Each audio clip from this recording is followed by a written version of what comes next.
নির্যাতিতা তরুণীকে সঙ্গে নিয়ে ল কলেজে তদন্তকারী নির্যাতিতাকে নিয়ে ঘটনার পুনর্নির্মাণ তদন্তকারীরা কসবার এই ল কলেজে তরুণীকে গণধর্ষণের অভিযোগ উঠেছে। এবার সেইখানে তরুণীকে নিয়ে যাওয়া হলো পুনর্নির্মাণের জন্য, অর্থাৎ নির্যাতিতাকে নিয়ে ঘটনার পুনর্নির্মাণে তদন্তকারীরা কসবার ল কলেজে। সুস্মিত মজুমদার টেলিফোনে রয়েছে আমাদের প্রতিনিধি। সুস্মিত, পুনর্নির্মাণের জন্য তরুণীকে নেওয়া হলো, আজকেই গোপন জবানবন্দি নেওয়া হয়েছে তাকে।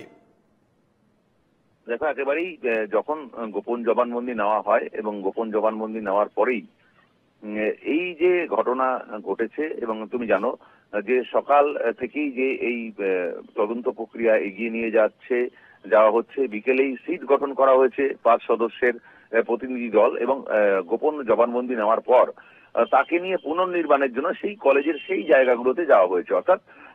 যেখানে যেখানে নতুন করে সিসি ক্যামেরা লাগানো হয়েছে, সিসিটিভির ক্যামেরা লাগানো হয়েছে, এবং যেই জায়গাতে এই ঘটনাটি ঘটেছে সেই জায়গাতে কি কি ক্যামেরা লাগানো রয়েছে সেই জায়গাটা, যেহেতু তুমি জানো এই মুহূর্তে 7 ঘন্টার সিসিটিভির ফুটেজ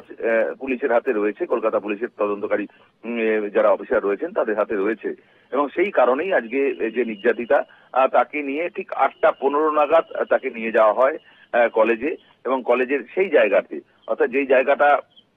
সিকিউরিটির যে ঘর রয়েছে সেই সিকিউরিটির ঘর ইতিমধ্যে পুলিশ সিল করে দিয়েছে, এবং তার পাশে যেই জায়গাতে এই ঘটনা ঘটেছে তার আশেপাশে যে সিসি ক্যামেরাগুলো লাগানো রয়েছে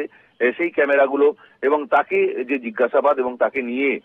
সম্পূর্ণ জিজ্ঞাসাবাদ এবং সেই পুনর্নির্মাণের যেরকম ভাবে তদন্তকারী অফিসাররা করেন ঠিক সেই ভাবেই কিন্তু তদন্তকারী অফিসাররা করেছেন, এবং সেই জায়গায় এই সিটের যারা কমিটির যারা সদস্য ছিলেন তারাই ছিলেন তদন্তকারী অফিসারের সহ, এবং তুমি জানো যে সিটের মধ্যে যিনি ছিলেন তিনি যে ছিলেন তার মধ্যে যে আইও, অর্থাৎ এই যে কসবা থানার যিনি আইও ইনভেস্টিগেশন অফিসার তিনিও কিন্তু ছিলেন। সেই কারণে তাকে নিয়ে কিন্তু সেই জায়গাতে যাওয়া হয়, এবং সেই সমস্ত বিষয়টা তারা সরজমিনে খতিয়ে দেখেন, এবং এই নির্যাতিতার যে বক্তব্য তিনি দিয়েছিলেন, জবানবন্দি তিনি দিয়েছিলেন, এবং সেই জায়গায় স্পটে গিয়ে, অর্থাৎ যেখানে রিকনস্ট্রাকশনের ক্ষেত্রে স্পটে গিয়ে যে বক্তব্য তিনি দিয়েছিলেন সেই বক্তব্য তারা মিলিয়ে দেখেছেন, এবং তারা সেটা নথিভুক্ত করেছেন, এবং পরবর্তীকালে তারা আবারও যারা